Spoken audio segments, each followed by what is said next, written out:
Welcome to a very special episode of TEQ. Today, we are going to talk about Snapdragon Summit and the return to Maui. I've been fortunate enough to attend Snapdragon Summit since the inception in 2017. And every year, I have had the opportunity to not just witness the technology enhancements that Qualcomm brought to market, but also experience what Maui has to offer and the paradise that Maui is. We are very well aware of the devastating consequences of the wildfire that just took place a couple of months ago, how they claimed 19 lives and destroyed over 2,000 structures, most of which were homes to local people in Maui. And as I was getting ready to attend Snapdragon Summit, I started questioning as I was reading reports about really different ways that people were feeling about tourism, a call back to the island to help rebuild and bring monetary support to the local people and the businesses. But at the same time, people that were concerned about having to tell their stories and relive what was one of the most difficult periods for the island and the people of Maui. So I was curious as to how Qualcomm decided to go back to the island. And I started asking questions, as I often do, to Don McGuire, the CMO of Qualcomm. And he very graciously accepted to come on today episode of TEQ and talk us through it, because I'm sure I'm not alone asking this question. So help me welcome Don McGuire, CMO of Qualcomm, Leilani DeLeon, who's the Senior Director of Product Marketing at Qualcomm, and Kainoa Horcajo, who's an Hawaiian cultural consultant. And they'll walk us through their decision process. But before we get there, Don, I want to ask you how you pick Maui and how Maui has become that strong bedrock of what Snapdragon really is. Sure. Well, first of all, Carolina, good to see you. Good morning. Thank you for having us on today. It's an important topic. And when you and I spoke briefly earlier about Snapdragon Summit and the lead up to it and Maui as its home, I think it's a great opportunity for us to sort of talk through the current situation and then also the past and why it's so important that we return to Maui. So as you said, Snapdragon Summit at its inception was a little bit of a test case. It started out in a small event in New York City, really cold and snowy in November. I remember. Yeah, Yes. you remember. And but we were really trying to figure out, would this event fly? And could we actually use create a platform to launch our next generation platforms and products that the company is so sort of invested in from a research and development and innovation perspective. And what we learned from that test case in New York City is that we could actually create an event and a platform to do this. And so when we looked at how we grew and how we scaled, we went through a process of deciding where in the world should we host this event. And understanding that our main audience at the time and continues to be global media and analysts, both from a tech sector perspective and a consumer perspective. How do we create a physical location inflection point that will allow for as many of those audience members and those constituents to actually come physically? And Hawaii presented an amazing location, specifically to garner the best attendance from both North America as well as Asia, which are our two largest media contingencies for our products. So we chose Hawaii strategically from the get-go from that perspective. Maui specifically, we chose for a lot of reasons, not to mention the hospitality and the welcoming atmosphere, but the facilities and the infrastructure and the ability to host an event of this scale. We were up to over 600 people attending this event on a yearly basis. So we really needed that logistical bedrock and foundation. But we also wanted something that created an atmosphere, an environment that we could integrate our product stories, our technology stories into, and Maui presented an amazing opportunity. So fast forward, this is the 8th year of Snapdragon Summit, and we are so excited to come back to Maui, but we understand that the situation has changed. And in doing so, that we have to approach Snapdragon Summit, our relationship with Maui and with the islands, and how we actually logistically build this event in a different way. And so that's how we've kind of gotten to where we are today. But Snapdragon Summit over the last 8 years has become as much a part of Maui as Maui has become part of Snapdragon Summit.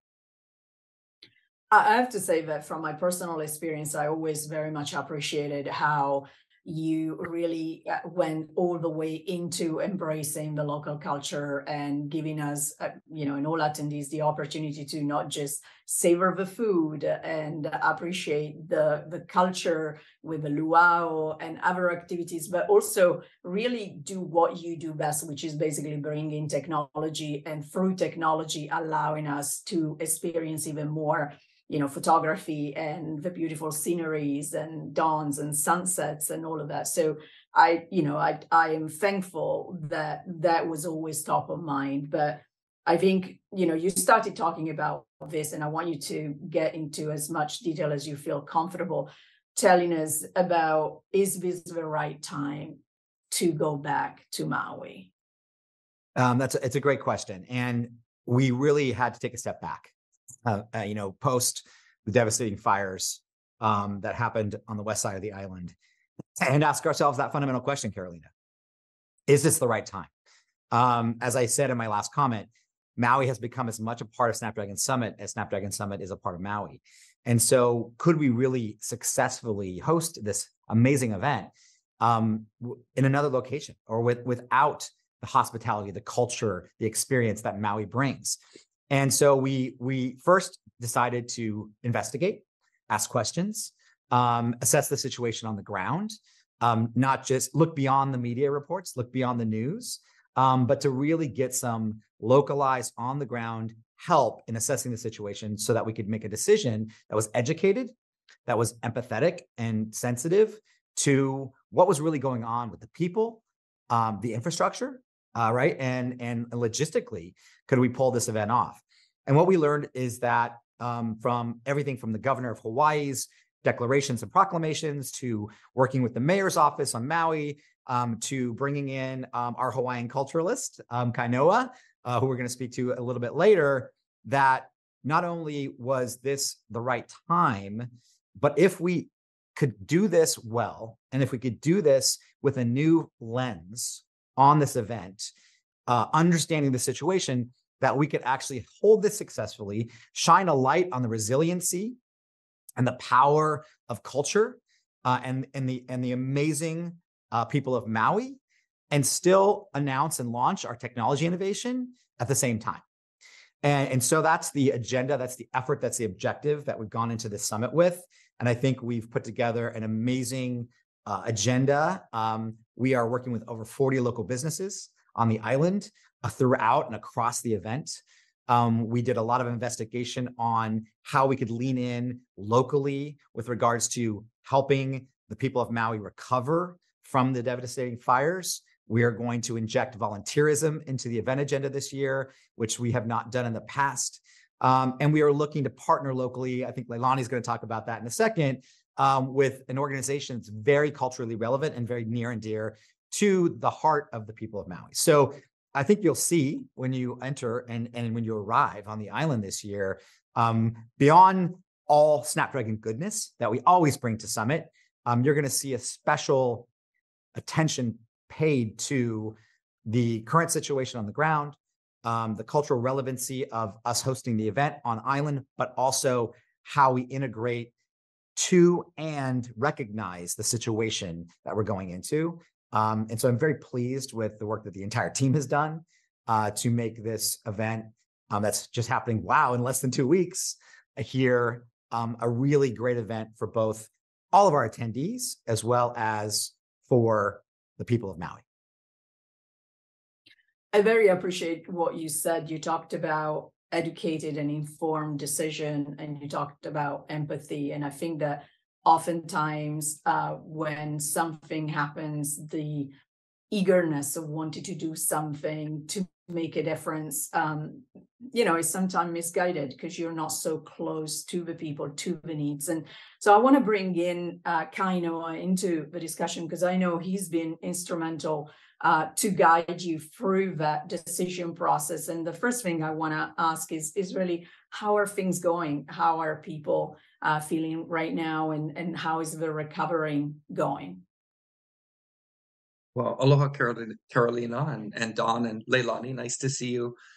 First of all, thank you so much for having me on here. This is somewhat my first digital opportunity to speak to everyone here. And I have to say, before anything, and sort of echo Don's comments, the connection that I've had with the Qualcomm team in helping to shape and plan the Snapdragon Summit, the questions that you've asked, the way you've been sensitive into the situation on the ground here is something I wish everyone did.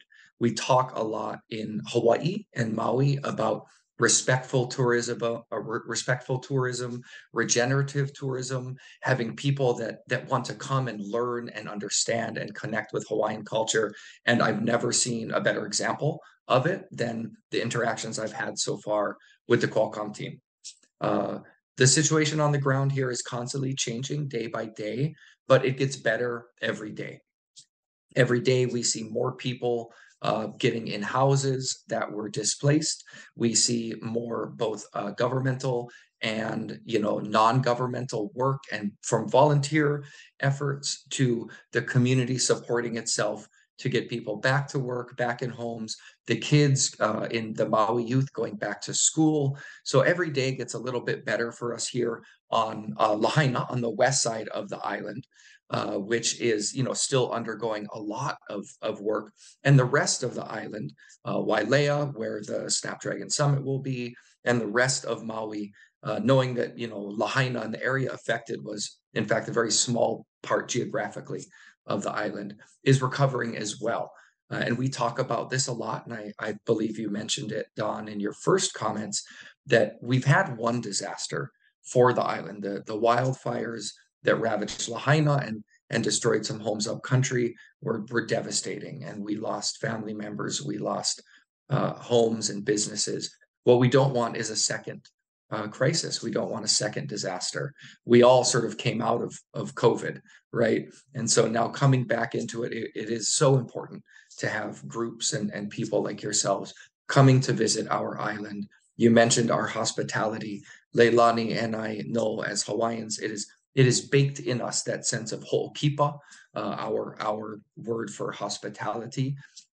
It's something we've practiced from time immemorial, from the first canoes that washed up on these shores, how we greet people in those times. That is just a part of Hawaiian culture, and it's a part we love to share with people, no matter where you come from.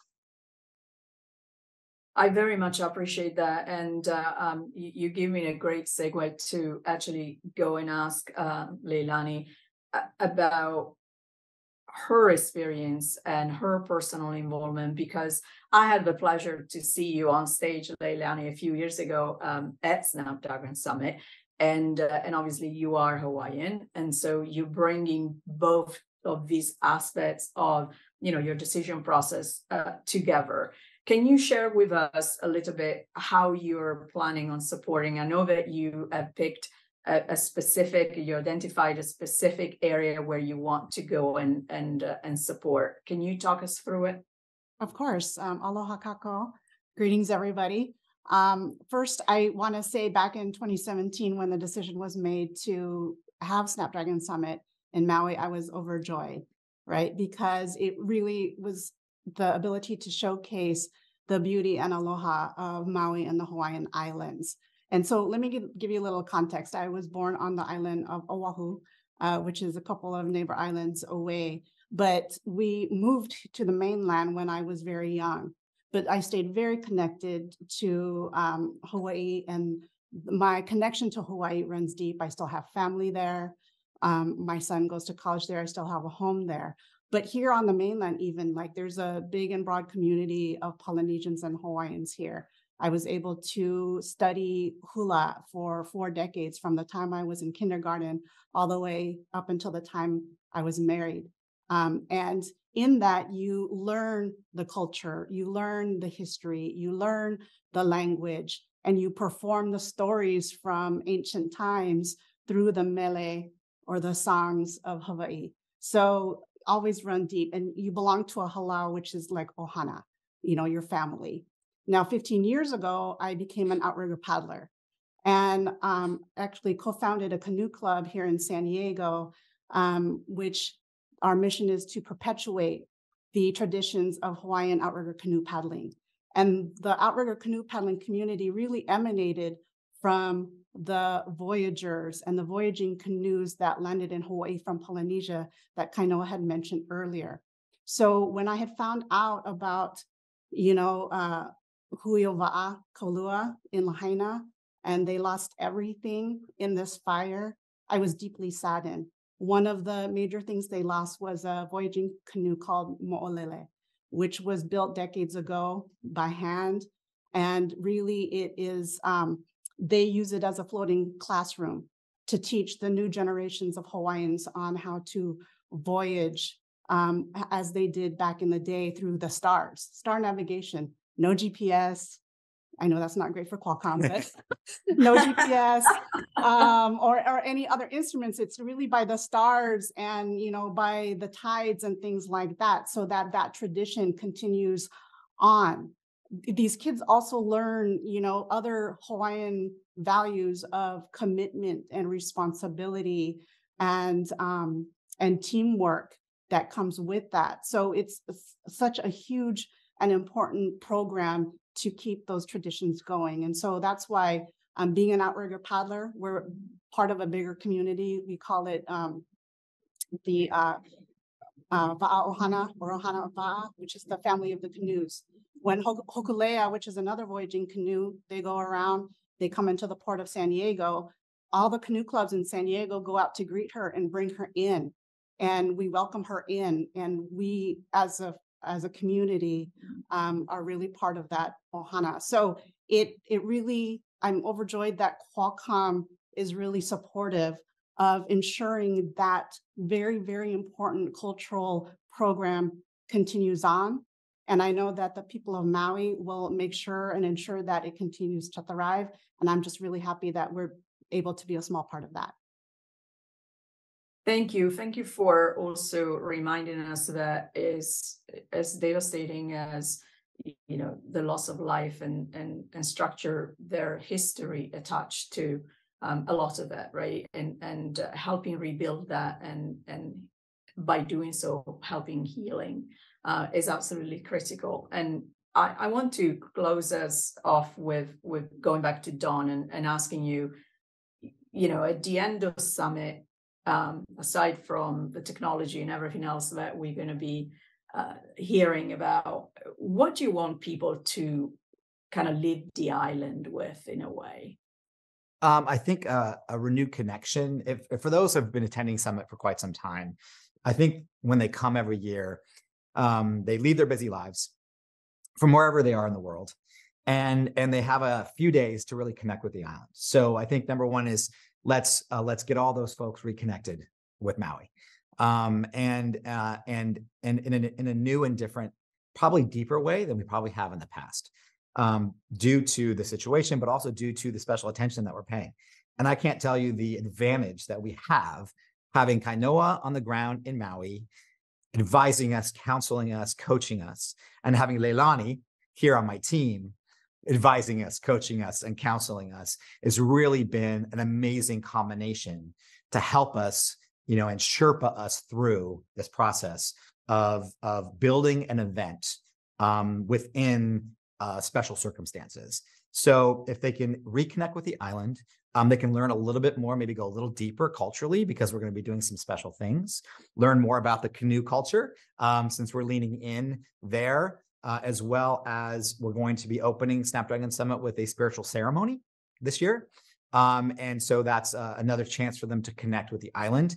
And we are taking the experiences from all of our demos that will be culturally relevant to some part environmentally of the island, whether it's photography or whether it's music or whether it's creation or productivity. We are integrating island culture, island scenery, island environmental aspects into even our product experiences this year.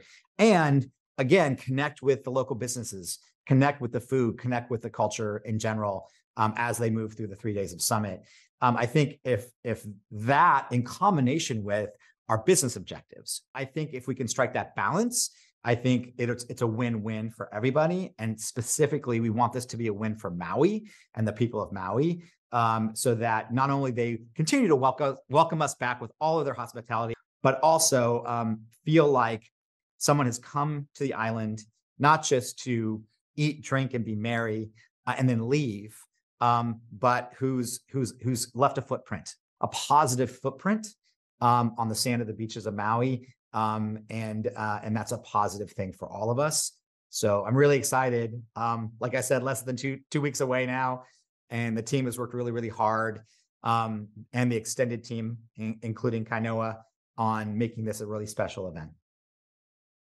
I have to say, I'm looking forward to attending and in my way, being able to share content throughout the 3 days for people who are not on the ground to maybe help them feel some of the love and the support that we're bringing. And also, I always walk away. You're true. You said it. We all live very busy life. I always walk away very regenerated from the beauty that there is.